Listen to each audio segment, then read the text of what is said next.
2, 1. Hello, everybody. I got a new one. I got a hot one. This is Natalie from Creative Makers. Hello, good morning. Some people, they're not here yet, but they will come. So just don't worry. You're going to hear some funny things because we're at the store where Joe works. This is Joe Alvarez. And Joe and his wife, Erin, own a store in Yucca Valley called Goat Mountain. Goat Mountain. Dry goods. And it's dry goods? Yeah. All right. Anyway, there's people in the store right now. So you may hear voices as we're talking. So just there you go. Hi, 2 people. All right. So this is Joe. Hello. Hi. You can look at the camera and I'll look at the camera. It doesn't matter. You can look at me. Whatever you want. I'm going to ask you the first question that I always ask all artists. Tell me about your creativity when you were a kid. Were you a creative kid? I was very much a creative kid. What'd you do? I would draw, with the crayons. You start with the crayons. But the first thing, my first art lesson was given by my dad. Mm-hmm. My dad taught me this, how to draw layers of fish upon each other, and the head and the tail is facing the opposite way. So that just caught my attention, and I started doing that. And because it was like a perspective sort of teaching. Yeah, so you make a fish with the head and the tail, and then you put another one and another one and another one. So it becomes a star with fish heads and tails. So that just caught my attention. I was like, oh, that's pretty cool. You can do stuff, Yeah. So I was maybe 6, 7, and that was amazing to me. Wow. And so then it just sort of took off from there. Once you figured that out, you were just like, this is... Yeah, I was, you can do stuff. And my dad was very helpful. He always took the time. He took us places. And living in LA was just magical. And the spot where I'm from. We figured out that where I live now and where you used to live, even though we met in Yucca Valley, which is 2 hours away, are just 5 minutes away. Yeah. In Los Angeles, so that's sort of a yeah. weird coincidence. Mm-hmm. Yeah. Yeah, it was. I used to, as a kid, my dad worked in Angelino Heights, so it's like off Sunset. Yeah. So I would go up there and take my dad lunch because he worked on the Victorian houses.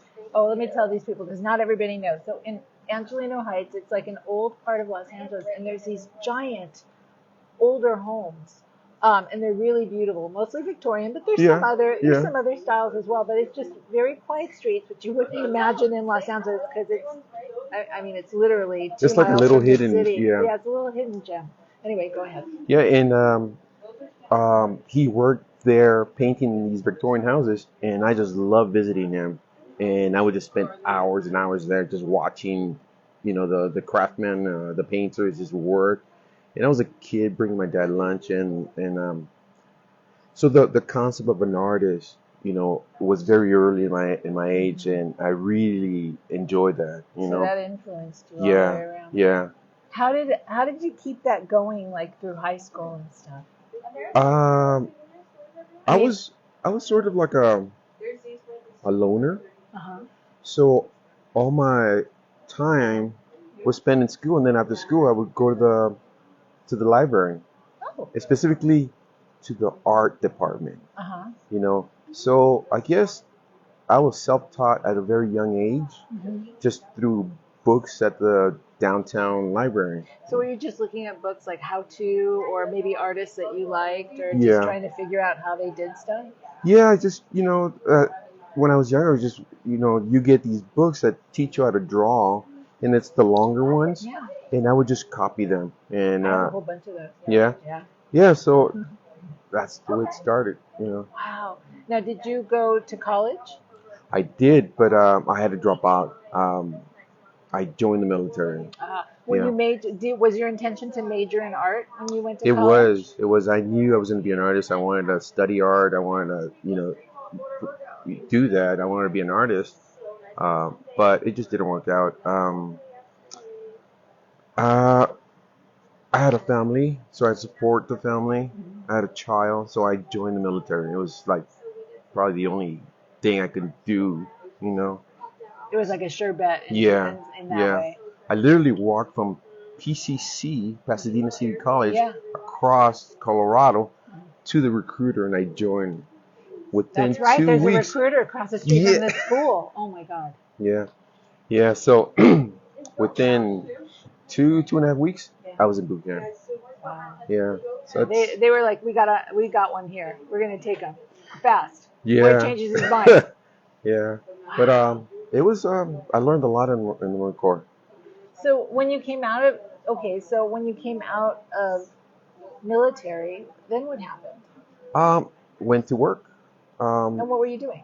I was working for a company in downtown LA, and I was expediting orders. I was the expediter. I was the man in between production and delivery or What kind of customer. company was it? It was a rubber.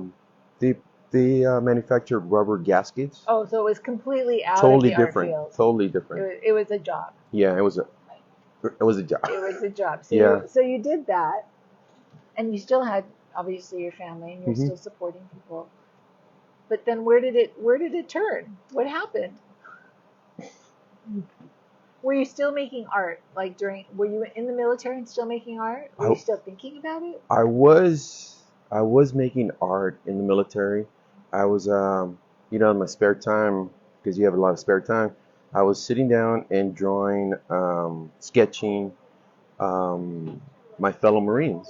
They would just sit in front of me, and especially I could remember when we would play dominoes, and I would just sketch them. You know, so I kept doing that. Eventually, when I did come out of the Marine Corps, I got a job and everything. I got divorced. So that really was like my dark time.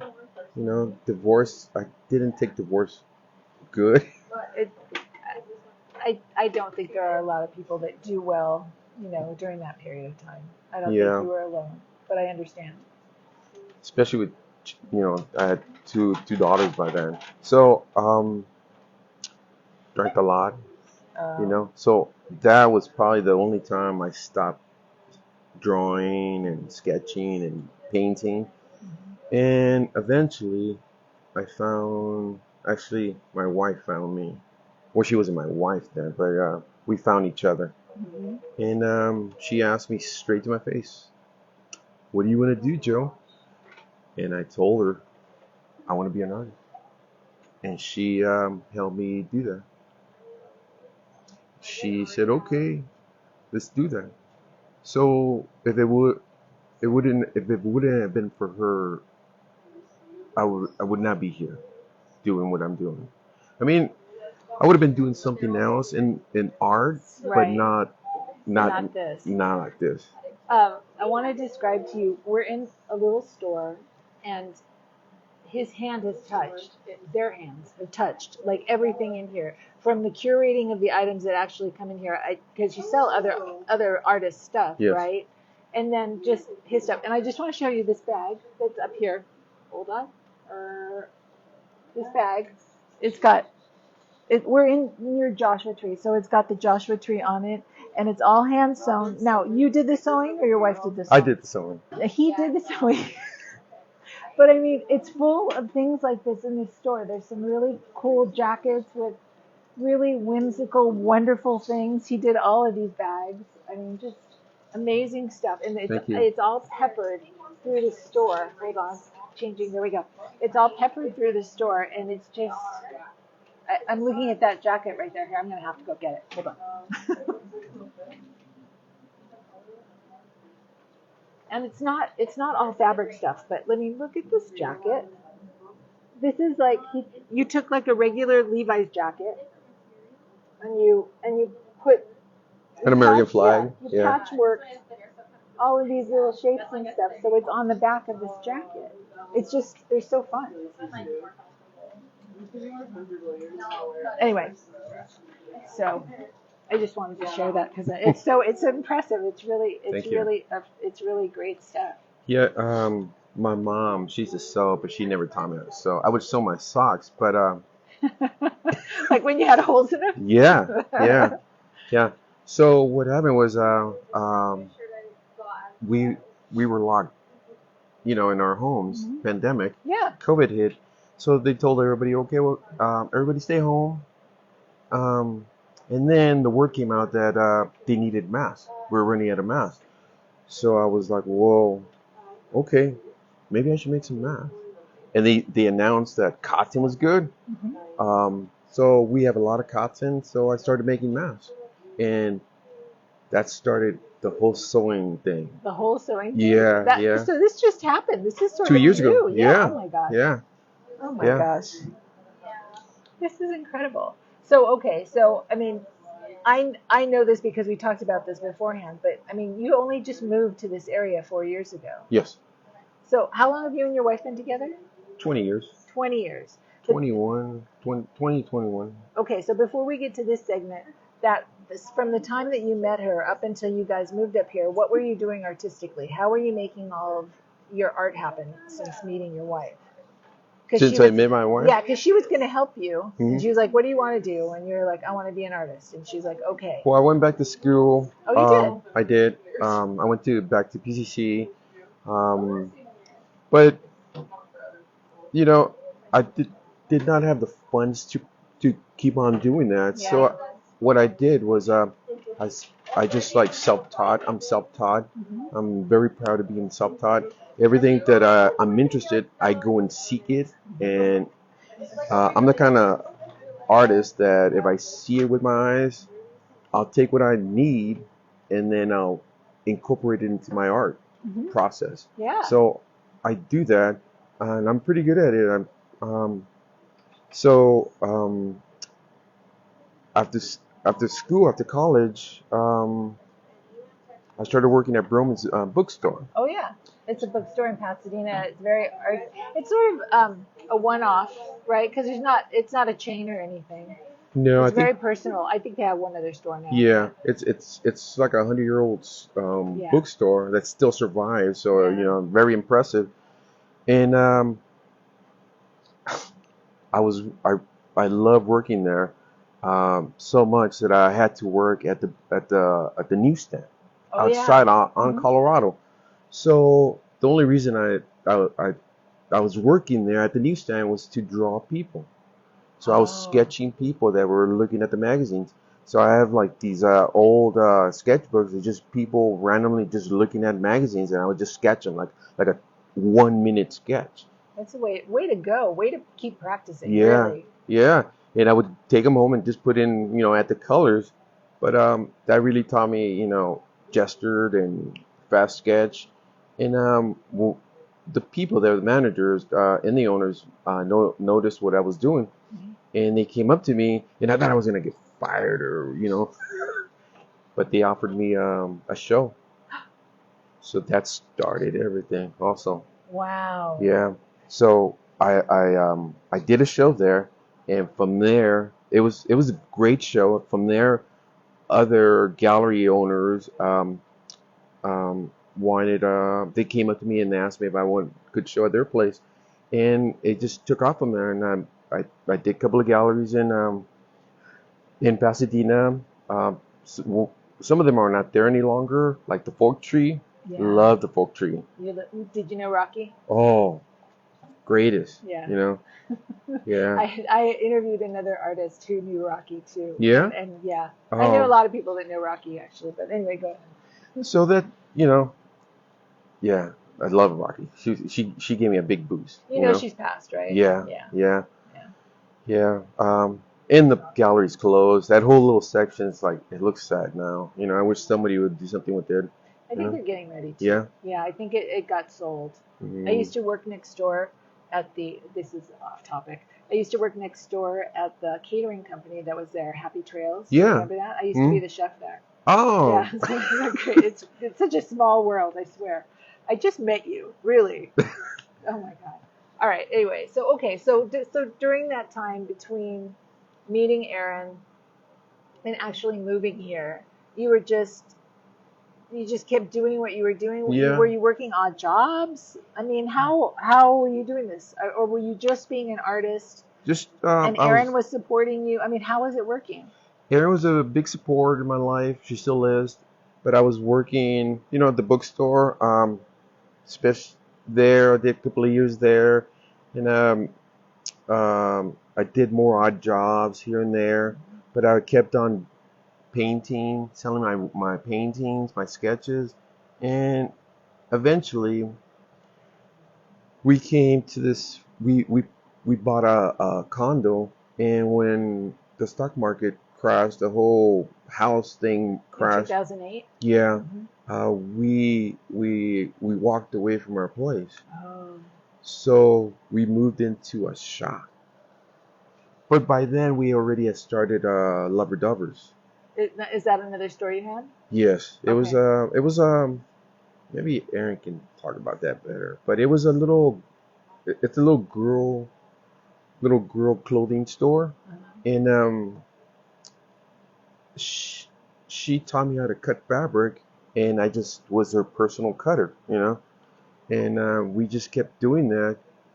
Because that was a store where you sold kids clothing, Yeah. and it was all like one of a kind, or like your design there. You got you and Erin's designs, Hmm. and you guys sewed them, and Yeah. yeah. Yeah. Okay. It was a learning process, I bet.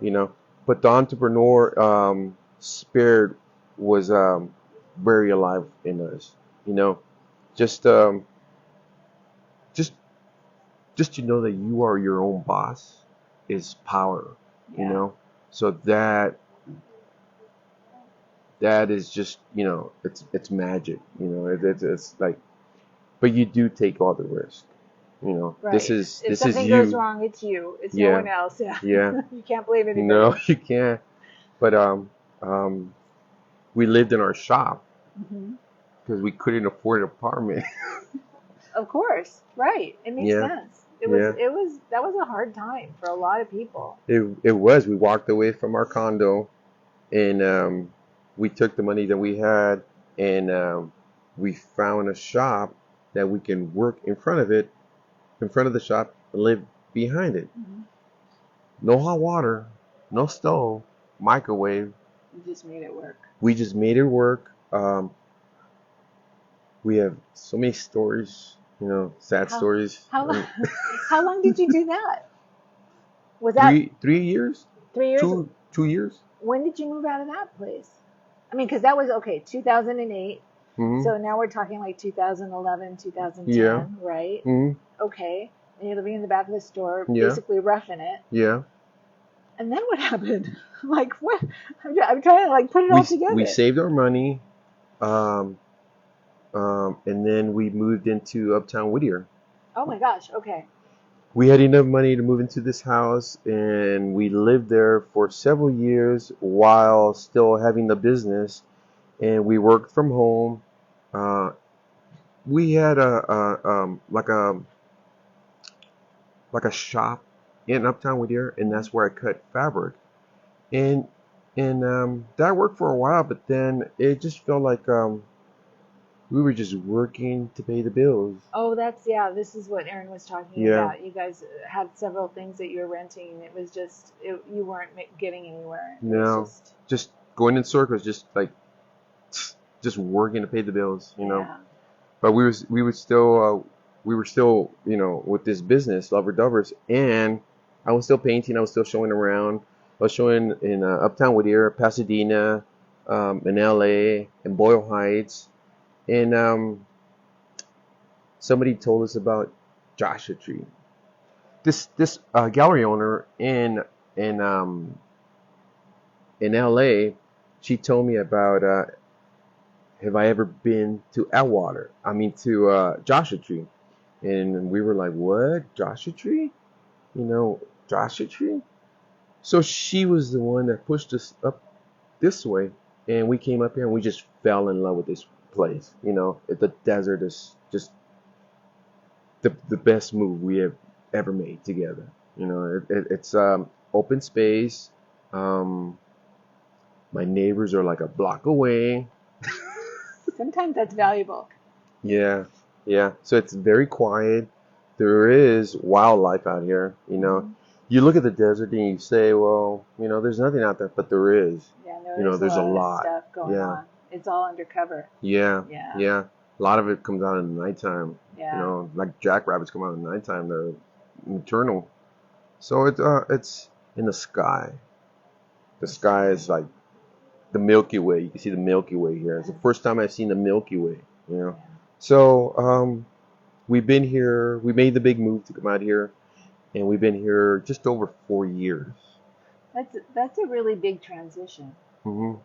And you basically live 20 miles or 20 minutes from your store. You're not Yes. very far. Yeah, we live in Landers, and it's a little bit further up from Joshua Tree, but we have a shop here in Yucca Valley. Yeah. So if you ever come up here, the little towns are apart from each other, Yeah. but they're still close enough that you can drive to them. Yeah. It's, you know, it's just the desert. Yeah. It's a beautiful place, especially I love the desert during winter Hmm. when the temperatures are bearable. It's a bit warmish for me during summer. Yeah, You know, 110 is not my yeah, happy spot. yeah. But You have to be indoors. yeah, I guess so. you'll melt. But you know what? It gets very cold too. I So know, I love it's that. two extremes. It's the coldness and the heat. Yeah. You know. But there's days like these. You know, like right now. You know, you just need to come out and enjoy them because they're just like godsend. You know. Tell me about how your inspiration for your work. Like what do you what gets you? Do you keep track of your ideas? What do you do? Some of my concepts, ideas, sometimes I just stumbled into them. You know, like I don't want to give too much away. Well, you don't have. I mean, it's up to you. It's completely up to you what you want to share. A lot of them are cautionary tales. Okay. You know, um, You mean like when the work finally comes out and it's painted or whatever? This is a cautionary tale that you yeah, have been imagining beforehand. yeah. It's a lot of cautionary tales. A lot of folk tales. Like right now, I'm working with mermaids. Uh huh. You know, so I'm very fascinated with mermaids, the history of mermaids, um, folk tales of mermaids. Mm-hmm. So I'll take that idea and I'll make sketches, paintings. I'll do sculpture, paper mache sculpture. Mm-hmm. So eventually I'll just drain myself of this idea, like maybe a year, 2 years into Mm-hmm. this, and then somehow something else will pop into my mind, Mm-hmm. and I'll just run with that again, and it just keeps going and going. Do you keep track of them like in a notebook or anything like Yeah, that? I have this notebook that actually I have over the years. I think like 24 notebooks already I've completed, and it's just I just talked to an artist last week who's like, I have 44 volumes and they're all numbered and dated, and yeah. you know, he's just keeps track of everything because it's just like, You have to. Yeah, he's like, I get an idea and I can't sleep, so I have to write it down and then I can sleep. Yeah, my book goes with me when I'm in bed. It's right beside me, and I'll have a dream or I have an idea and I'll write it down, and I'll come back in the morning and I'll check it out. And it's, you know, a small sketch or a clipping or a name or something, and it just It's just enough to do that. yeah. Yeah. So, since you have a store, and I mean, part of having a store means that you want people to buy your stuff. How do you decide, like from these things that inspire you, how do you decide what to make and what you think might sell? Like, tell me about things that are really successful, and maybe then tell me about maybe things that didn't go over so well. Well, let's take the tote bags for example. Tote bag. Here, I'm going to pull that down. Tote bag. My tote bag. This is mine. My tote bag. Yes, go ahead. So the tote bag, I started making the tote bags with these vintage fabrics and these, these other fabrics that I would dye and try to change them so I make them more unique. Mm-hmm. And you know, you do long ones, short ones, and then the feedback of people, you know, that's very helpful. they'll tell you, maybe a button or a flap Oh, or people are like, I would really like this, but I really wish it had an outside pocket or whatever. yeah, And so you were listening. yeah, Yeah. yeah. This So has got a button.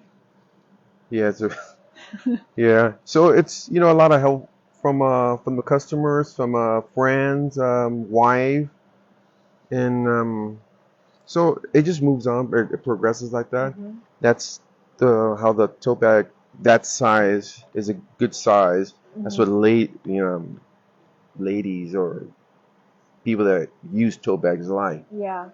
Now, so when you find that something is really working and your customers like it, do you find that you just keep repeating it until it sort of burns itself out, or do you just after a while you're just like, I'm not interested in making this anymore. I don't care how popular it is.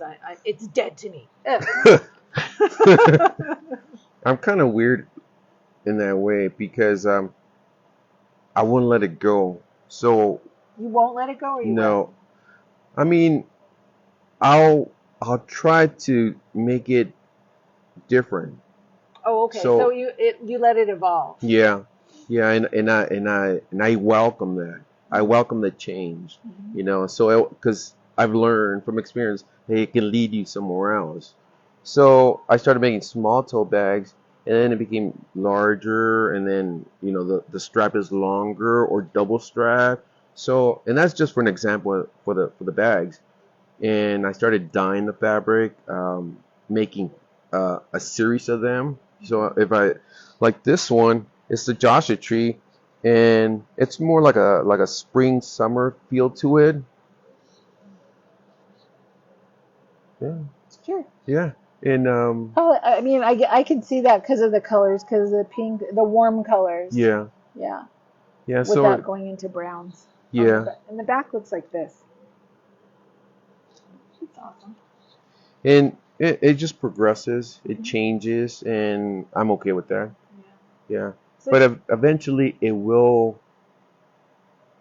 I don't want to say I get bored of it, but then something else catches my attention, mhm, and I'll move into that. mhm, So, like now, I started with the mask.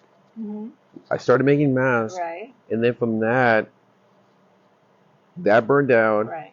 and then I moved into the tote bags. Yeah. The tote bags are very good. They sell good, but I wanted to do something else with images. Mhm. So that's why I started making the appliques, the jacket appliques. Mhm. And somebody told me that maybe not putting them on jackets, using them as artwork. Oh yeah. So maybe I'll do that. So it just it progresses. Yeah. I Yeah. like it. I like that idea. There's a lot of people that work in fabric Mhm. and that use it as a medium, as like a canvas. Yeah. It's really beautiful. Yeah. It is. At this point, because I mean, because you paint and you draw and now you sew, Mhm. do you can what do you do you have a favorite between these mediums that you're working in? Ooh.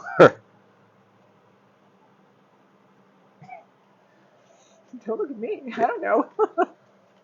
I really enjoy the sewing, Yeah. but the painting. I Is need that to, your thing? I always go back to the painting. I started with oils, Mhm. and I really enjoyed oils, but it was too slow for me. It's a lot. There's a lot of dry time. Yeah. Yeah, Yeah. and I couldn't deal with that. I need something fast. Hmm. So I moved into acrylics, and acrylics are good, but right now I'm looking into gouache, Hmm. Yeah. and gouache and pastels are like really They're fast. immediate. Yeah. Yeah, so I'm evolving into that now. That's like what I'm enjoying right now, real really heavy duty. You know, How much of your day or your week do you actually spend creating? off the day, one day, I would say maybe half the day. So 50% of your Yeah, day is spent creating. yeah, Is 50% the other 50% spent like on business and yeah, figuring it out and stuff? yeah. I'm still cutting fabric. Yeah. It's a you could say that's a form of creativity, but it's repetitive. You Maybe know. you could call it a form of meditation. Yeah, yeah. I I keep my book with me when I'm cutting fabric, Mhm. so the ideas are still there, Yeah. and I'll come back to it, and I'll do something with it in the future. Mhm. But yeah, you know, it's what it is. I want to take a minute now. I want to add Erin to this conversation. Erin is Joe's wife, and she's the other side of this. Here she comes. I'm going to give her my mic. I don't know if you guys are going to be able to. I miss the folk tree. Georgia says that she misses the folk tree. Yeah, Come on in, Erin. I miss the Give you folk my tree. mic, and I'm going to hopefully. Saints and Sinners was my favorite. With mine, I'm going to bite it. Here you go. Okay, and I don't know. Let's move it back a little bit. Hello. Hello. Hello. All right, don't worry. You don't have to. You don't have to smush. Everything's fine. Okay. I'll smush. Okay. I hope. Can you guys hear me? I need to know, Georgia, if you're still listening. Can you hear me? Because I don't have a mic on at this point. Yes. Okay. Thank you. Appreciate that. All right. So you are the other half of this business. Yes. Without you, Joe's like, without you, this wasn't going to happen. Well, it takes two parts. Of course. Yes. Tell me what part you play in this. I play in this part in the Goat Mountain in the store. In the store. So in the store, I more put things together. I do the displays. I select the items for the store that aren't made by Joe. Mm-hmm.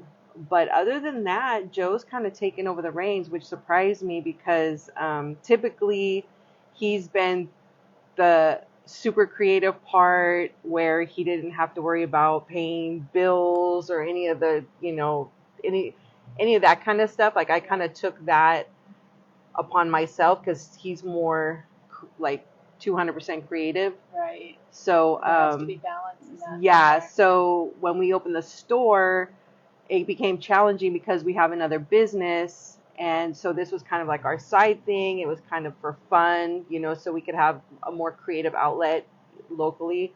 And Joe's just bloomed and started, doing customer service. He started organizing art shows, which, that's a whole thing in itself to organize art shows and artists. So, so he's really, the first few months he was kind of pulling his hair out, but he's getting every next show he's getting better and better. So I like seeing him do that. So it's really cool. And so the other business though is the business of making kids clothes, right? Yes. And that's mostly you.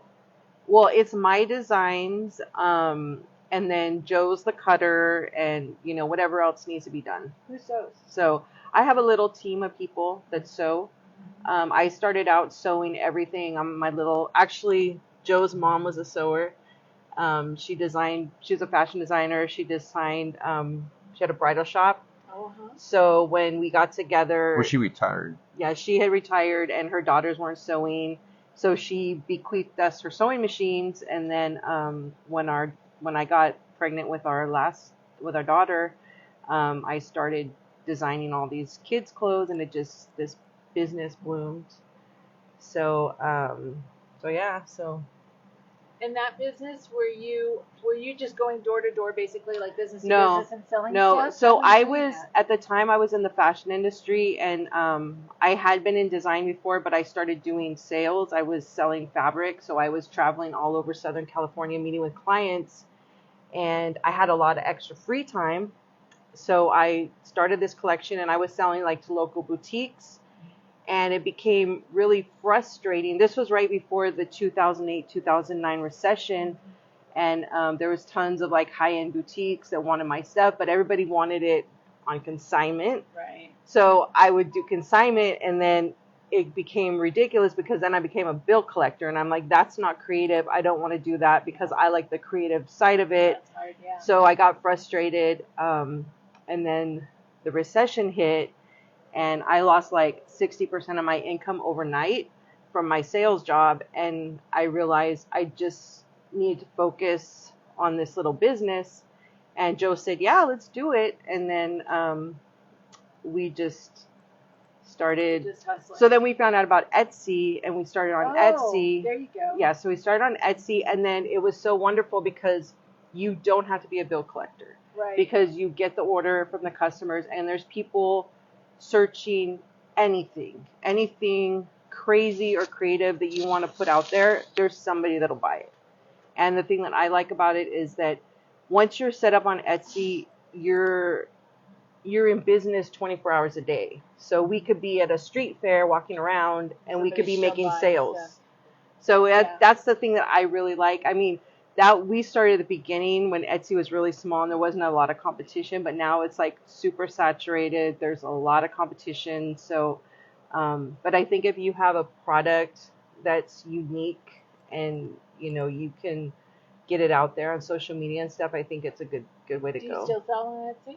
Yeah, I'm like, most of my business is on Etsy. Wow, that's incredible. Yeah. Even with all the changes in the super saturation. Yeah, I mean, it's got really hard with people like in China knocking us off and stealing our pictures and, oh you my know. God. Really? Yeah. Yeah. And then they sell it to little sellers that then sell it for like $20.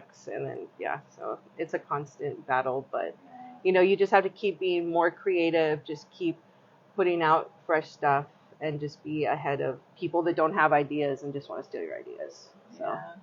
Well, that's what happens when you're an innovator. Yeah. You know, unfortunately. Yes. So we moved up here to Joshua Tree, and you know, it's a totally different vibe from what we were doing. So we really wanted to do something that was local, and so we had the idea for this store like as soon as we moved here. So we just, you know, we knew we wanted to be Goat Mountain because we live right in front of this beautiful mountain in Landers called Goat Mountain. So we knew it was that, and it was going to be Joe's artwork, and we wanted it to be a souvenir shop made by locals because we hate when we go somewhere and they're selling made in China souvenirs. It just doesn't make sense. That's my husband Dave's pet peeve. Yeah. He's like, oh, this is, and he's like, made in China. Yeah. So that's our goal. I mean, I source things from local artisans throughout the USA, but our goal is to eventually have like almost everything made locally. So that's really great. Well, we do have a lot of stuff that's made here. Yeah, in we the high do. desert. But we still fill in with a little bit of stuff that's not made here. But our goal is hopefully to American have made. everything. Yeah, no, absolutely. Yeah. So since you're basically the business aspect of this business, you've got Joe who's the creative, but you're the business. Can you talk a little bit about what it takes to actually have a business in place? I mean, So, there's a lot of moving I'll parts. be really honest with you. Yeah. Since I was 5 years old, I wanted to be a fashion designer. Like, it was in my blood. But the problem was, I mean, I have attention deficit. So I had all these ideas, all these things I want to do, but I wasn't able to like really make it happen. And then after I met Joe, I had went to a doctor and he prescribed me medication for attention deficit, and I was able to get organized enough to set up the business part of it and just to get like a system going. And then isn't this funny and crazy that you were all over the place and all Yeah. it took was a little bit of medication? And Yeah, then you could because focus in? the way I look at it, it's like you have a gumball machine and it's filled with all these gumballs, which are like ideas, but you don't know how to get them out and like organize them. And like when I went on medication, it was like each idea just came out in a row, and it was like, oh, okay, first you do this and you do this and you do this, because otherwise I'd be so overwhelmed with like a million ideas and you don't know what to do first. So once I got on medication, I was able to organize myself enough to like, because there's a lot of tasks that you have to do in a business, and some of them you don't want to do, you don't know how to do it, so you have to figure that out. And some of them are like boring tasks. Like I hate pattern making, but it took me like a month to like it took me a full month just to do one pattern, but I made that one pattern. And Which probably made all the patterns behind it a lot easier once you got through well, that first I haven't done any patterns since that first pattern, to be honest. Like I do little tweaks, but really that was it. So I think when you're running a business, you have to know how to solve problems and solve problems like the easiest way possible, because you have to make it manageable. So, and I was only on the medication for maybe 6 months, and then this doctor disappeared, and then I just never got back on the medication. Oh no. So just having that little time to set up that foundation, then I was able to just work with those systems that I set up. So since coming off the medication, do you find that you're crazy with ideas again, or did you manage to keep some way of organization? Well, I think because the basic system was set up and it worked really good, so I was able to work with that, and I've been able to make it happen. And like I've hired different assistants and people like that were able to help me like get my website up, do that kind of stuff. Yeah. So that's important, like to find people that can fill in those gaps that is your weakness. So don't try to do everything. Yeah. I mean, especially if that's not your thing. I mean, you can. If you want to, but it's a lot. I still I'll go on, if there's something I can't do very well, then I might go on Fiverr to find people, because there's people on Fiverr that'll do any little task that you need. I've hired online assistants, so I'm just constantly trying to figure out the best way to make things happen that need to happen. So, but I think, how long have we had Labradors? 12 years? As old as her. And I think last summer I really felt like, okay, I know what I'm doing now after 12 years. So it takes a long time, So I think the best part of that is, it took you 12 years and you kept persevering. Yeah, because learning process. I know Joe had mentioned before, when we first started Loverdovers, we had to file bankruptcy, walk away from our home, and we lived in a shop, sleeping on the floor, and for me, it was terrible. It was there was no shower, and we were sewing everything ourselves, cutting everything. It was very labor intensive, and there was no days off. But everyone was telling us oh, you should get a regular job. Nobody really believed in us. And we were no, this is going to happen no matter what. So we didn't let anything discourage us. It's really inspiring. I see a question up there. George is asking, do you think art will sell on Etsy? Because you're selling clothes. Yeah. What about, have you tried selling art, Joe, on Etsy? We haven't yet, and that's one of our goals, is to put his art on Etsy. But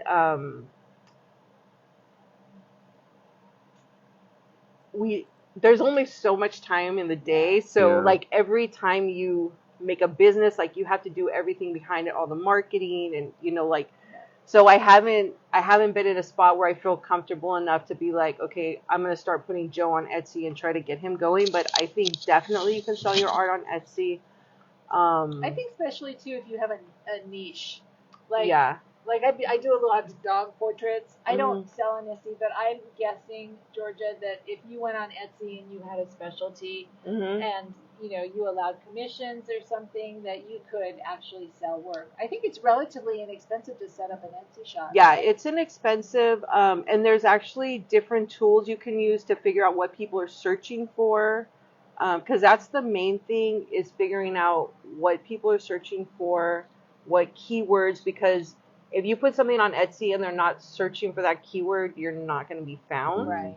So then you would have to have, if you have a big following on Instagram or Pinterest, or you just get your stuff out there, and then if you can have that link to your Etsy shop, it's so much easier. People can just see you, click on your link, and then go to your Etsy shop and see everything you have to offer, and then they can place the order. Yeah. Yeah. You want it to be. Yeah. So yeah, I would say definitely it's helpful to have that. At least the thing about Etsy that I like is that you get warm customers, meaning that those customers are coming ready to purchase something. Right. If you're surfing on Instagram, people aren't necessarily ready. They're just looking at pretty pictures and probably entertaining themselves. Right. So, but once they come over to when Etsy, you're on there's Etsy, an intention. Yeah, there's an intention, and that really helps. That helps a lot. Because we have a website, but it's so much harder to get people over to the website. I have an email marketing system. It's really involved. So I would say that Etsy's great, just if you're really starting out. Now, all this stuff that you have in place, you know, your Instagram account, your Mhm. email marketing system, all this stuff, is this stuff that you all did by yourselves, or did you actually did you like there are places where you can go and learn how to do this stuff, and they have it all set up, and you just buy into it? So I'm a big fan of training. I've been following several handmade training people. Um, One person that I followed and I like bought her system. Her name's Renee Christine, and she does a training called Cupcake Trainings. But I think she just kind of got out of that and she's discontinuing it. So I'm constantly on YouTube. I'm constantly looking for people that are talking about if it's Etsy. I'm really into Pinterest because I think Pinterest is a great place because people are going looking for that inspiration. You know, they're looking for things, eye candy, and then they save it. They're looking for things to buy. So I focus a lot on Pinterest. Instagram, I mean, I post all the time on there, but it doesn't necessarily make sales for me. I don't know if it's just my customer, because my customer's more moms with kids. So, I think the important part is find out where your customer is. Where are your fans at? Where are they hanging out at? Once you figure that out, then you're way ahead of the game. Yeah. Like when we moved here, people are like, oh, why didn't you open a Lover Dover store? Because all the people that are coming up here, Joshua Tree, there's not a lot of people with kids looking for high-end kids clothes. So it just doesn't make sense. Right. Mm-hmm. Like we did street fairs and people, again, they might like what we have, but they're not walking around a street fair looking to spend, drop some money on a fancy kids dress because they're like, oh, I could just go to Target. Right. But there are those people out there and they're somewhere in the world and, they're probably on Etsy searching for it. Right. Because they're looking for something handmade that's something valuable special. to them. Yeah. That's really good to remember. How do you guys actually work together? Because this is, working with your spouse. Yeah. It can, yes. I love you. Yeah, it was. I mean, it can be tough, and it can also be really fun, depending on your relationship. Can you talk about it? Well, I would say because when I met Joe, I fell in love with him, and then when he told me that he wanted to be an artist, I was like, okay, let's do this. And he's constantly amazing me with all his creativity and the way he'll see something and then he'll just get it. Like he just got into sewing a few years ago, and it just keeps evolving. So I have a lot of respect for Joe and his creativity. So I have to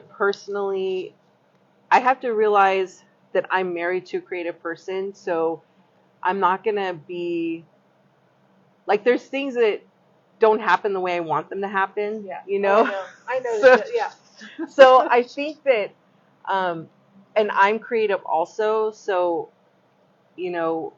like my kitchen table always has a project on it. You know what I mean? I like to cook. So I have to realize like, okay, if I'm going to cook a beautiful dinner, like I'm going to have to worry about where am I going to serve it at, because there's art studios popping up everywhere all the time.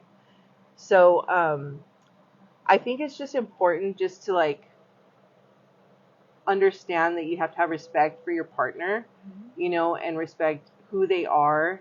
And, not everybody's creative, and I really value creative people. I think everybody, I want to talk about that for a second. I think everybody is creative, but whether they recognize it and how it comes out of them is another story, because a lot of people are creative and they don't think that they are. And so if they don't think that they are, That's forget true. it.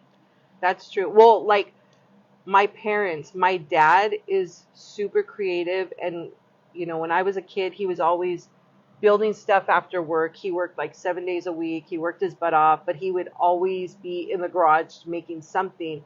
And it wasn't until a few years ago when Joe invited him to be in one of his shows, and then my dad started seeing himself as an artist.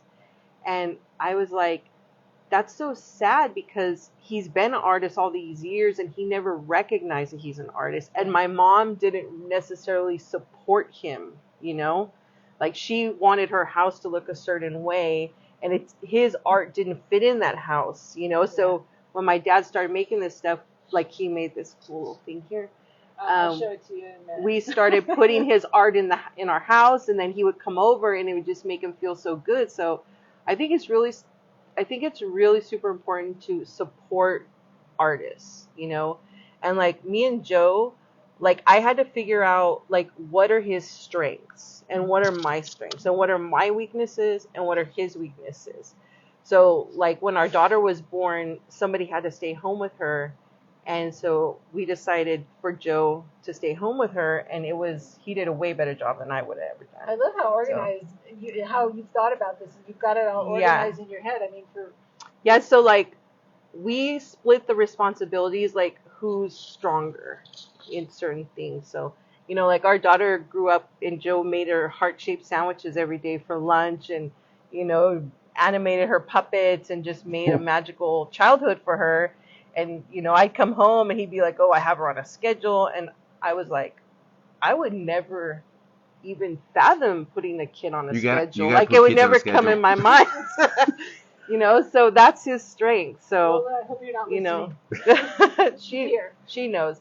So, yeah, so I think it's just really important just to figure out what the strengths are and then play on those, you know, because I could drive myself crazy, you know, wishing that he would do this, and this that probably other husbands do, but I can't because that's not him. It's not, Yeah. So. Okay, so now, Joe, you talk about this. I know that you probably agree with what she's saying, but I mean, must have your own point of view about what it's like to work with your spouse. It's great. I know she's sitting right here, but it's okay. It's no, I mean, there is conflict sometimes, creatively. You know, even with my own art, she'll tell me, well, you could, you know, maybe you could do something with this.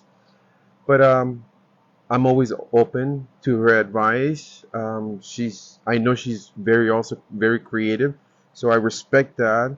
I listen to her, and so a lot of the stuff is we both come to a conclusion. Okay, so like what she was saying, I need to know my weaknesses and my strengths. She also does the same. So some of the things that I do pretty well, and she can. So it's all teamwork. Knowing that you each have weaknesses and strengths, do either of you take it upon yourself to go, you know what, I know this is my weakness, but I think I'd like to get stronger around this, so I'm going to actually try to do something that's outside of my box that makes me really uncomfortable and that I don't think I'm good at. Do you actively and knowingly try to do that? Not so much. Well, we've been together 20 years, so you know. Yeah. I mean, I don't know. I know I have conversations with Dave sometimes, and I will always preface it with, you know what, I know that this isn't the thing that you like to do, but I'm like, if I need help, I'm just like, I really need your help. Do you think and I try to break it down into some like way that I think that he could handle it, and I might say something like, I know that you don't really want to do this, and this is not your thing, but I really need help. Could you please? And Well, like when we opened the store, it just became clear that Joe was going to have to start doing customer service, which he's never done before. So that was definitely out of his norm. And now he does it wonderful, and I think he looks forward to it, and he likes engaging with people. So he's I enjoy it. All the different people, you know, different. You start talking to the customers or to the visitors, and they all come from different backgrounds, you know. I mean, that's how you got me in here. Mm-hmm. I mean, we just happened to pop in. It was just through conversation. Yeah, just being friendly, just having fun. Yeah. All right, I want to show them. So it's this trailer piece. Yeah. Oh my God, it's really cool. All right, I'm showing it to you. Bear with me.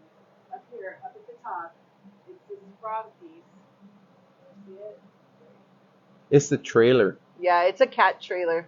It's a trailer for a cat. Yeah, like Yeah. a cat house. I did that Yeah. frog and I put him in there. Yes. All right. Well, you guys, we've been talking for a while now. Mhm. I don't want to make everybody crazy on the other side watching this and stuff. Mhm. But do you have any parting words that you want to share? Joe? Any last things you want to say? If you start a business or you're creative with your partner, teamwork. Yeah. Be open. Respect. Respect is number one. Mhm. And have fun. Yeah. Can't think of nothing else. That's okay. I like it. All right, Yeah. you guys. I'm gonna sign off. Thank you for being here. Hi, Dawn. I see you, but now I have to say goodbye. Bye. Thanks for being here. I'll bring another one to you next week. Let's see how later. Thank you. Bye.